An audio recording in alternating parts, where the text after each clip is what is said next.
This moment shatters Vito's tough guy facade and flips the entire power dynamic upside down. When he was always talking about greasing the union, who knew that's what he meant? Instead of Vito being the scary mobster in charge, he is suddenly terrified and backed into a corner, knowing this normal college kid holds a secret that would get him killed by his own crew. What the fuck is there to think about? You can already feel the complicated psychological game starting, as a desperate Vito has to figure out how to manipulate, intimidate, or buy Finn's silence to ensure his own survival. So when Finn steps out of a plastic porta potty later that afternoon, he already knows he's dealing with predators, and Vito is just standing there waiting for him.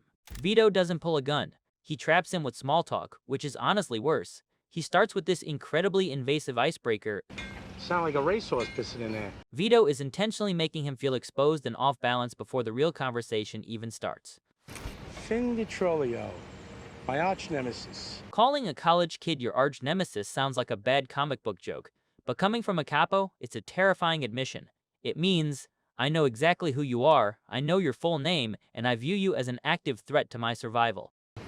You know you can call me Vito. Let me hear you say, what's up, Vito? He's playing the friendly neighborhood guy, but he's demanding submission.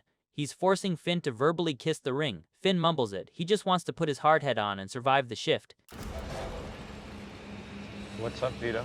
And that's when Vito shoves 2 tickets to a Padres-Yankees game into Finn's chest. Third baseline. And just to make it as absurd as possible, he adds a perk. Plus, it's bat night. What is Vito actually doing here? Honestly, Vito probably doesn't even know. It's a messy, panicked cocktail of motives. His first priority is obviously intimidation. He needs Finn to keep his mouth shut. But since they already had a rapport over baseball, maybe Vito thinks he can just buy the kid off and be his buddy so Finn won't rat on him. But then there's the third, way more unsettling layer. Finn hasn't outed him yet. So in the back of Vito's panic mind, he is arguably testing the waters. He's thinking with his dick. Between the racehorse comment touching him and forcing a one-on-one hangout, Vito might actually be hoping Finn is closeted, down for a fling, and they can just keep each other's secrets. It is a threat, a bribe, and a deeply creepy date invitation all rolled into one.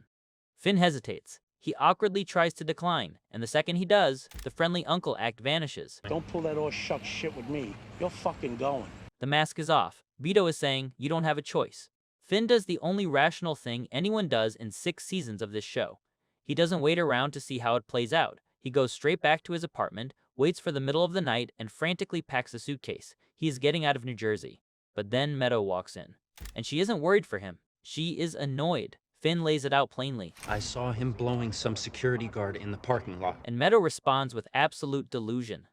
Vito Spatafori is a married man, Finn. I seriously doubt he wants to kill you. It is the kind of flawless mob-daughter logic that makes you wonder if she even hears herself. A wedding ring doesn't exactly prevent a mafia enforcer from putting someone in the trunk of a car, but it shows how deeply insulated she is by Tony's money. To her, these guys aren't predators. They are just the older guys who hand her cash envelopes at graduations. If she admits Vito is a killer, she has to admit her dad is one too. Her brain physically will not let her cross that line. Finn realizes his girlfriend has 0 survival instincts and pushes back. Well, maybe he wants to fuck me and then kill me. And this is where Meadow executes a deeply toxic pivot. Instead of dealing with the very real mafia death threat, she turns it into an argument about their relationship. She accuses Finn of using the Vito situation as an excuse to avoid committing to her and their future plans. Why don't you just admit it? The fight, the stuff with Vito, it's really about you not wanting to commit. Think about the absolute disconnect between their two worlds here. Finn is saying he might get murdered, and Meadow is treating him like a bad boyfriend who is afraid to settle down. She aggressively redirects the narrative because the alternative shatters her entire reality. Finn is so utterly isolated by this gaslighting that his brain just short-circuits. He retreats into the only defense mechanism he has left: college boy academic jargon. There was no abundant intentionality in me getting out the suitcase. It is the sound of a guy realizing he is entirely on his own. Finn ends up sitting on this radioactive secret for months, and when it finally gets out, it isn't because of a wiretap or someone flipping to the feds. Meadow just casually drops it on Carmela and Ro while drinking orange juice in the kitchen. Finn saw him giving some guy a blowjob. Finn spent an entire summer paralyzed with fear, and Meadow just trades the information like neighborhood gossip. The tension finally snaps when Finn gets dragged into the back room at Satriali's to confirm the story. It is claustrophobic, greasy, and packed with Tony's crew. Tony plays the benevolent host. telling Finn to have a seat and not be shy, while the rest of the crew glares at him in dead silence. When they ask him to explain what happened at the construction site, the guys automatically assume Vito was the one receiving the act. That is why Finn has to correct them. Before we cornered you in the porta potty, when the security guy was sucking them off.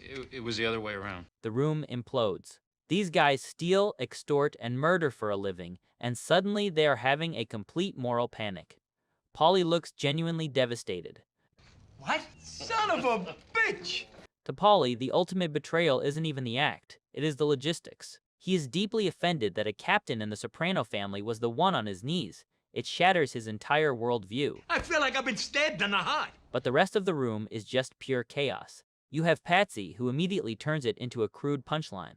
Catching, not pitching. Christopher goes in the exact opposite direction. I want to kill the fat faggot myself. Be a fucking honor. Christopher is so insecure about his own standing in the family that he has to immediately overcompensate with extreme violence. And Tony? Tony is just doing the math. Unlike the rest of the crew, Tony doesn't actually want to kill Vito. Vito is his best earner. He brings in too much construction money. Tony is trying to figure out how to keep the cash flowing, but the crew is ready to riot. What the fuck? What does Eddie think about? It exposes the ultimate conflict of the mafia.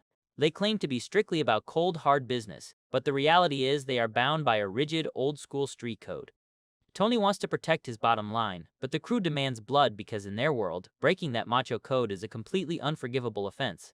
The social club.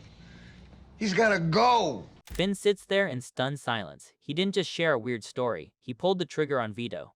Finn tried everything to stay out of the mob's orbit. He kept his head down, he tried to sneak out in the night, he tried to explain it to Meadow.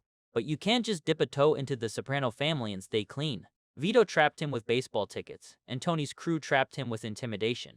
By the time Finn walks out of that pork store, the illusion of the cool mafia mastermind is dead. He is a guy who handed a man a death sentence to save his own skin.